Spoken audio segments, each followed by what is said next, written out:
Rashtrawadi Congress party के नेता इरशाद भाई जहांगीरदार ने कृष्णाई होटल में पत्रकार परिषद में पत्रकारों को बताया कि मैंने राष्ट्रवादी कांग्रेस पार्टी से राजीनामा दे दिया है और मैं अब समाजवादी पार्टी से धुले विधानसभा चुनाव लड़ने वाला हूं। काही दिवसापूर्वी धुळे शहराच्या राजकारणामध्ये एक हलचल मचली आणि ती कशी मचली आणि त्याच्याबद्दल अनेक प्रश्न आहेत आणि त्या प्रश्नांचं स्पष्टीकरण देण्यासाठी मी अनेक पत्रकार बंधूंना भेटलो, त्यांना माझी भूमिका सांगितली, परंतु जनतेपर्यंत भूमिका जाण्यासाठी आज हे पत्रकार परिषद घेण्याचं माझं एक उद्दिष्ट होतं।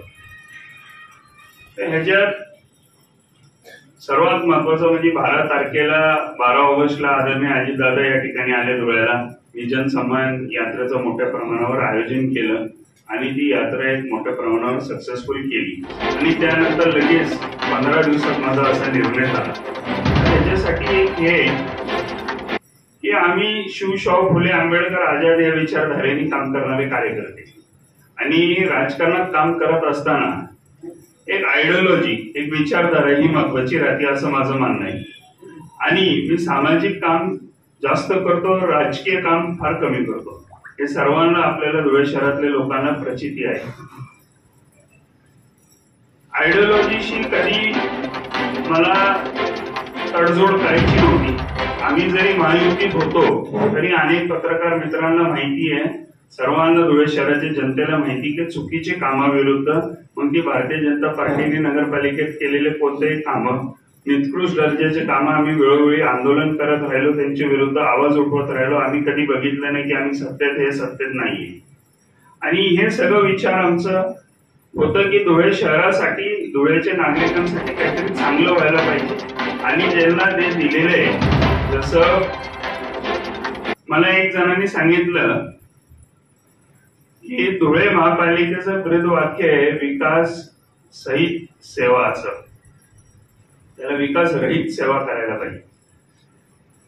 तुम्ही काय सेवा दिली, तुमची काय रस्त्यांची हालत आहे, तुमचे ड्रेनेजची काय हालत आहे, शहरात अशी हालत येतात की आताच केले नगर मध्ये गुडघे एवढं पाणी चांगले बंगल्यांच्या एरियामध्ये भरलं होतं। तर ही परिस्थिती आपल्याला त्या धुळ्यात निर्माण करायची, धुळ्याला पुढे न्यायला पाहिजे, धुळ्याचा विकास व्हायला पाहिजे, ह्यामुळे हा निर्णय घेतला गेला। आणि निर्णय घेताना मी 2 गोष्टींमुळे व्यथित झालो होतो। त्याच्यातली एक नंबर गोष्ट म्हणजे छत्रपती शिवाजी महाराजांवर प्रेम असणारे आम्ही कार्यकर्ते आणि त्यांचा पुतळा मालवणला ते पडला आणि जे पुतळा पडला आणि ते बनवणार शिल्पकार होता जयदीप आपटे। माझ्या माहितीप्रमाणे तो काही एवढा मोठा गुन्हेगार नाही, तो फरार झालेला आहे।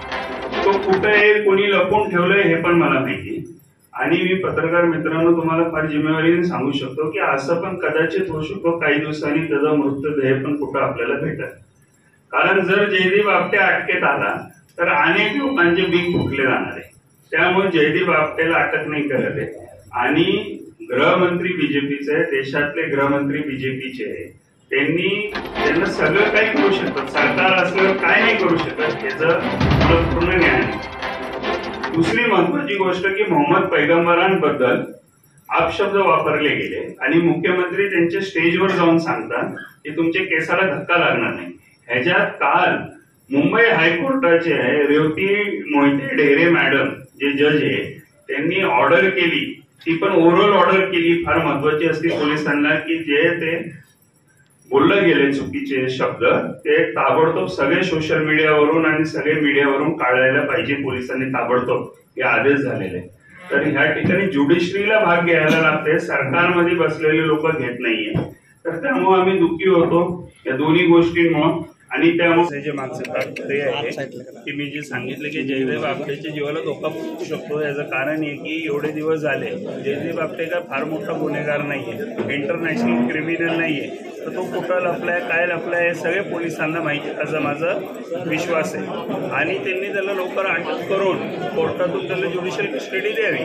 कारण त्याचं काय जीवाला वाईट झालं, बरं वाईट तर जे सच्चे जे दुसरे चोर आहे जे मागचे पण होणार नाही. आणि दुसरं जे प्रश्न तुम्ही मला विचारलं की अजित दादांनी इथं दोन्ही विषयांवर मी नाराज झालो, तर माझा एक विषय हे माझा भावनिक विषय होता आणि दादा हा खमकर नेतृत्व आहे हे मी आज पण मानतो. तर दादांनी जर आदेश केला असता किंवा दादांनी हट्ट धरला असता तर जयदीप आपटे एक दिवसात अटक झाला असता.